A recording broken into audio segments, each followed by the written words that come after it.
কয়রার ইতিহাস ঐতিহ্যে গৌরবময় একটি নাম আমাদি জায়গিরমহল তকিমউদ্দিন উচ্চ বিদ্যালয়। একসময় এই স্কুল ছিল কয়রার গর্ব করার মতন শিক্ষা প্রতিষ্ঠান।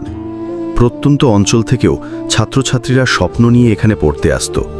কারণ ছিল এই স্কুল থেকে বের হওয়া শিক্ষার্থীরা দেশের প্রশাসনিক ও প্রতিরক্ষা তাতে সুনামের সাথে দায়িত্ব পালন করে আসছে। সরকারের প্রথম গ্রেড থেকে শেষ গ্রেড পর্যন্ত এই স্কুলের প্রাক্তন ছাত্রদের পদচারণা লক্ষ্য করা যায়। দেশের নানা প্রান্তে ছড়িয়ে আছে এই স্কুলের গৌরবগাথা। তবে দুঃখজনক হলেও সত্য, সময়ের বিবর্তনে আজ সেই গৌরব যেন কেবল স্মৃতির পাতায় বন্দী। শিক্ষামানের অবনতি, শিক্ষক শিক্ষার্থীদের মনোযোগে ভাটা এবং বিভিন্ন অনিয়মের কারণে আজ এই স্কুলের ফলাফল উদ্বেগজনক পর্যায়ে পৌঁছেছে।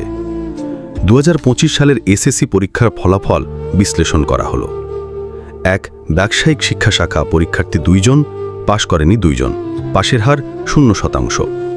2, মানবিক শাখা মোট পরীক্ষার্থী 108 জন, পাশ করেছে 73 জন, ফেল করেছে 35 জন, জিপিএ 5 2 জন, পাশের হার 67.59%।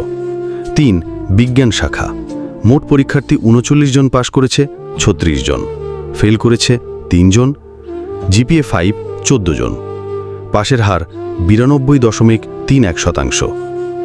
এই ফলাফল থেকে স্পষ্ট, বিজ্ঞান বিভাগে এখনও কিছুটা মান বজায় থাকলেও মানবিক ও ব্যবসায়িক শিক্ষায় অবস্থা অত্যন্ত করুণ। ব্যবসায় শাখায় কেউই পাশ করতে পারেনি, যা কোনো স্কুলের জন্যই ভীষণ লজ্জাজনক ও হতাশাজনক। মানবিক বিভাগেও ফেল সংখ্যার হার চোখে পড়ার মতো। এই ফলাফলের পর অভিভাবকদের মধ্যে চরম হতাশা বিরাজ করছে। অনেকেই অভিযোগ করছেন এই স্কুলের কিছু শিক্ষক নাকি কোচিং ব্যবসায় বেশি মনোযোগী, যার ফলে মূল শিক্ষার মান পড়ে গেছে। ছাত্রছাত্রীরা স্কুলের চেয়ে বাইরের কোচিং নির্ভর হয়ে পড়েছে। আমরা স্কুলের সভাপতি, প্রধান শিক্ষক ও সংশ্লিষ্ট উচ্চপদস্থ কর্তৃপক্ষের দৃষ্টি আকর্ষণ করছি।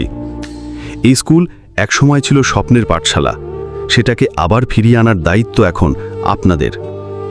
এখন থেকে আপনারা দয়া করে শিক্ষক নিয়োগ ও নজরদারি, ক্লাসে উপস্থিতি নিশ্চিতকরণ, কোচিং নির্ভরতা বন্ধে ব্যবস্থা, ছাত্রছাত্রীদের মনোযোগ ফেরাতে সহায়তা, নিয়মিত অভিভাবক সভা ও মূল্যায়ন, এগুলো নিশ্চিত করলে আমাদি জায়গিরমহল তকিমউদ্দিন উচ্চ বিদ্যালয় আবারও কয়রার গর্ব হয়ে উঠবে, যেমনটা এক সময় ছিল।